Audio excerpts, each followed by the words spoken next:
بسم اللہ الرحمن الرحیم۔ شروع کرتا ہوں اللہ کے پاک نام سے جو بڑا مہربان نہایت رحم کرنے والا ہے۔ دعا قبول ہونے کا مطلب اور اس کی صورتیں کیا ہیں، آج ہم اس کے اوپر بات کریں گے۔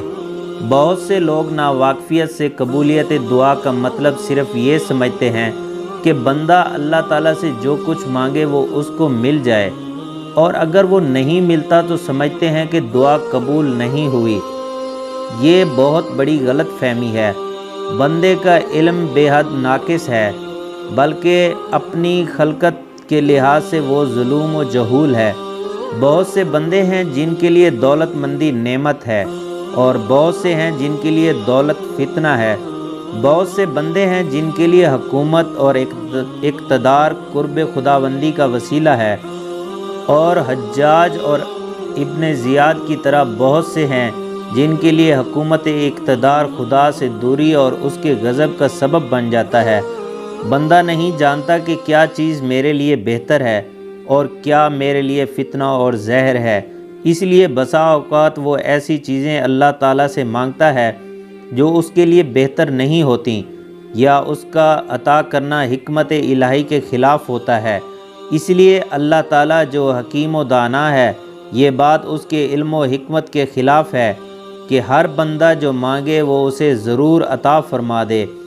دوسری طرف اس کی کریمی کا یہ تقاضا ہے کہ جب اس کا بندہ ایک محتاج اور مسکین کی طرح اس کے حضور میں ہاتھ پھیلائے اور دعا کرے تو وہ اس کے خالی ہاتھ نہ لوٹائے۔ اس لیے اللہ تعالیٰ کا یہ دستور ہے کہ وہ دعا کرنے والے بندے کو مرحوم نہیں لوٹاتا، یا کبھی تو اس کی وہی دعا عطا فرما دیتا ہے جو اس نے مانگی ہو، دعا کے اندر اللہ تعالیٰ اسے وہ عطا کر دیتا ہے، یا کبھی اس کی دعا کے عوض آخرت کی بیش بہا نعمتوں کا فیصلہ فرما دیتا ہے، اور اسی طرح اس کی یہ دعا اس کے لیے ذخیرہ آخرت بن جاتی ہے۔ اور کبھی ایسا ہوتا ہے کہ اس دنیا میں جو اس کے اوپر مصیبتیں آنے والی ہوتی ہیں، اللہ تعالیٰ اس دعا کے عوض اس کی وہ مصیبتیں ٹال دیتا ہے۔ بہرحال دعا کی قبول ہونے کا مطلب یہ ہے کہ دعا رائے گاہ نہیں جاتی اور دعا کرنے والا محروم نہیں رہتا۔ اللہ تعالیٰ اپنے حکمت و علم کے مطابق مذکورہ بالا صورتوں میں سے کسی نہ کسی طرح اس کو ضرور نوازتا ہے۔ رسول اللہ صلی اللہ علیہ وآلہ وسلم نے بڑی وضاحت کے ساتھ اس حقیقت کو بیان فرمایا ہے۔ احادیث مبارکہ ہے جس کا ترجمہ کچھ یوں ہے۔ حضرت ابو سعید خدری رضی اللہ تعالیٰ عنہ سے روایت ہے کہ رسول اللہ صلی اللہ علیہ وآلہ وسلم نے فرمایا، جو مومن بندہ کوئی دعا کرتا ہے جس میں کوئی گناہ کی بات نہ ہو اور نہ قطع رحمی ہو، تو اللہ تعالیٰ کی طرف سے اس کو 3 چیزوں میں سے کوئی ایک چیز ضرور عطا ہوتی ہے۔ یا تو اس نے مانگا ہے جو اس کے ہاتھ میں عطا کر دیا جاتا ہے، یا اس کی دعا کو آخرت میں اس کا ذخیرہ بنا دیا جاتا ہے، یا آنے والی مصیبت اور تکلیف اس دعا کے حساب میں روک دی جاتی ہے۔ صحابہ نے عرض کیا، جب بات یہ ہے کہ ہر دعا ضرور قبول ہوتی ہے تو اس کے حساب میں کچھ نہ کچھ ضرور ملتا ہے، تو ہم بہت زیادہ دعائیں کریں گے۔ رسول اللہ صلی اللہ علیہ وآلہ وسلم نے فرمایا، اللہ کے پاس اس سے بھی زیادہ ہے۔ مطلب یہ ہے کہ آخرت کا خزانہ لا انتہا اور غیر فانی ہے۔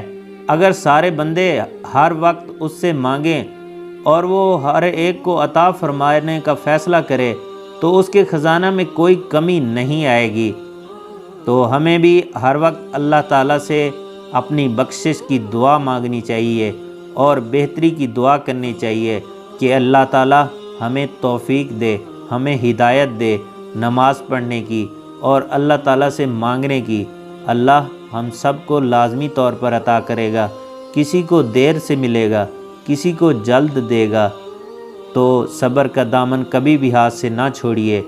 آج کا ٹاپک یہی، نیکسٹ انشاءاللہ ہم آپ کو مزید حدیث مبارکہ، اسلامی واقعات، قرآنی آیات کا ترجمہ سنائیں گے۔ آپ دوستوں سے گزارش ہے ہمارے چینل اسلام کی شان کو سبسکرائب کریں اور بیل آئیکن کو لازمی دبائیں تاکہ ہماری نئی آنے والی تمام ویڈیوز آپ دوستوں تک بر وقت پہنچتی رہیں۔ اللہ حافظ، السلام علیکم ورحمۃ اللہ۔